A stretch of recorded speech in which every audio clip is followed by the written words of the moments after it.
बुलढाणा जिल्ह्यातील खामगाव येथे भूमी मुक्ती मोर्चा व बहुजन मुक्ती मोर्चाच्या वतीने शेतकरी, कष्टकरी, कामगार, बेघर, भूमिहीन, अतिक्रमणधारक, अन्यायग्रस्तांच्या न्याय हक्कासाठी शेतकरी व भूमिहीन 100% कर्जमुक्ती, वनमहसूल जमीन व बेघरांना पट्टे शासन निर्णयाप्रमाणे शेतकऱ्यांना गुंठेवारी, पाणंद व शेतरस्ते अंमलबजावणी व पीक विमा, आर्थिक सवत, नुकसान भरपाई द्यावी आदी मागण्यांसंदर्भात प्रशासनाला वेळोवेळी निवेदन देऊन सुद्धा त्याकडे दुर्लक्ष करण्यात आले आहे। त्यामुळे भूमी मुक्ती मोर्चा व बहुजन मुक्ती मोर्चाच्या वतीने उपविभागीय कार्यालयाच्या प्रवेशद्वाराजवळ रास्ता रोको आंदोलन करण्यात आले। यावेळी पोलिसांनी आंदोलक प्रदीप अंबोरेसह आंदोलकांना शहर पोलीस स्टेशनमध्ये स्थानबद्ध करण्यात आले। सदर मागण्या मान्य न झाल्यास जिल्हाभरात आंदोलन करू असा इशारा यावेळी देण्यात आला आहे।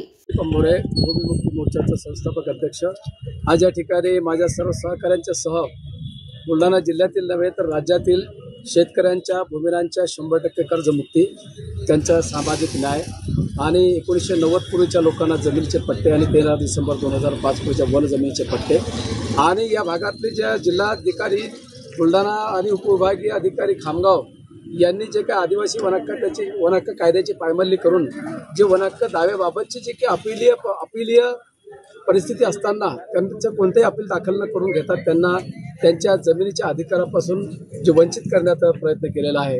आधी या मागण्यासह इतर ज्या अन्यायाच्या मागण्या, अत्याचाराच्या मागण्या बाबतीत आज या ठिकाणी प्रशासन आणि सरकारविरुद्ध जेल भरून रास्ता रोको आंदोलन करण्यात आलेलं आहे।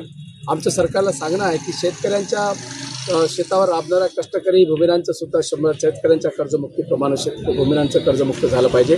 त्यांना जमिनीचे पट्टे मिळाले पाहिजे, वन जमिनीचे पट्टे मिळाले पाहिजे, घरकुलांना 2.5 लाखापर्यंत आर्थिक मदत मिळाली पाहिजे आदी सर्व ज्या निवेदनातील मागण्याच्या संदर्भात जर 10 ऑक्टोबरपर्यंत जर राज्य सरकार आणि जिल्हा प्रशासनाने जर कारवाई केली नाही तर 11 ऑक्टोबरला संपूर्ण जिल्हाभर जेल भरून रास्ता रोको आंदोलन करण्याचा इशारा आज या ठिकाणी आंदोलनाद्वारे दिलेला आहे। ठीक आहे।